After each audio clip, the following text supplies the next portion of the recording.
உம்மால் கூடாத கூடாத காரியம் எதுவும் இல்லை,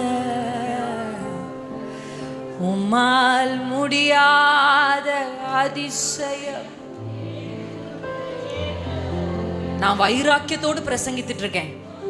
அதே வைராக்கியத்தோடு நீங்க அதை ரிசீவ் பண்ணணும்னு கர்த்தருக்குள்ள நான் நம்புகிறேன். ஹல்லேலூயா.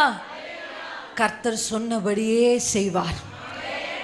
கேள்வி கேட்பவர்களுக்கு அடுத்த வசனம், சூழ்நிலை எவ்வளவு எதிர்மறையா ஆனாலும் அவர் குறித்த காலத்தில் அவர் சொன்னது நிறைவேறும். ஹல்லேலூயா, ஹல்லேலூயா. எபிரேயர் 11:11 உங்க நினைவில் நீங்க வச்சுக்கூடி ஈஸி. 11:11 ஹீப்ரூஸ். எபிரேயர் 11:11.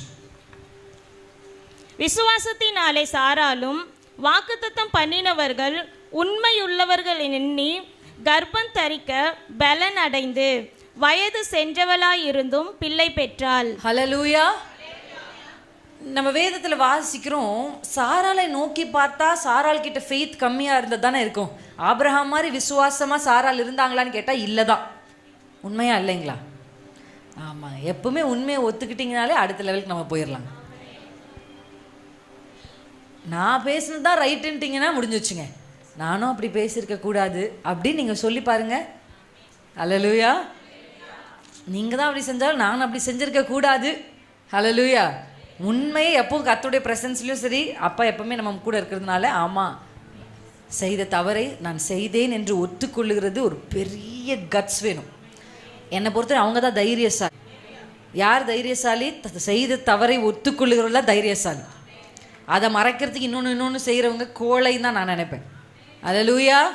ஆமாம், தவறு செய்தேன், பேசிட்டேன், விட்டுட்டேன், அதனால தான் மன்னிச்சிருங்க அப்பா, மன்னிச்சிருங்க அப்படின்னு தைரியமாக போய் கேட்கிற ஒரு தைரியத்தை கர்த்தர் நமக்கு தருவாராக. இந்த வசனம் ரொம்ப அழகாக சொல்லுது. ஃபெய்த் கம்மியாக இருக்கிற சாரால நான் ஏன் நோக்கி பார்க்கணும் அப்படின்னு நீங்கள் கேட்டிங்கன்னா, ஃபெய்த் அவகிட்ட கம்மியாக இருந்த மாதிரியும் அவள் நகைத்ததை போலவும் நம்ம வேதத்தில் 18ஆம் அதிகாரத்தில் வாசிக்கிறோம். ஆனால் சாராள் அம்மா நகைத்ததற்கு அப்புறம் நடந்த ஒரு விஷயத்தை தான் இந்த வசனம் எழுதியிருக்கு. எபிரேயர் 11 பழைய ஏற்பாட்டின் ஒரு ரேமா, பழைய ஏற்பாட்டில் நடந்ததை ஒரு ரெவலேஷனாக சொல்ல ஒரு அதிகாரம். நீங்கள் எப்போல்லாம் விசுவாசத்தில் அப்படியே குறைந்து போகிற மாதிரி தெரியுதோ, முழங்கால் படிட்டு எபிரேயர் 11 வாசிக்க ஆரம்பிச்சிடணும். ஹல்லேலூயா. வாசிக்கும் போது விசுவாசமானது நம்ம படுறதையும் அப்படிலாம் வாசிக்கக்கூடாது, சத்தமாக வாசிக்கணும். சில நேரத்தில் நீங்கள் சத்தமிட்டு வாசிக்கிறதுலே சத்துரு நடுங்குவோம்.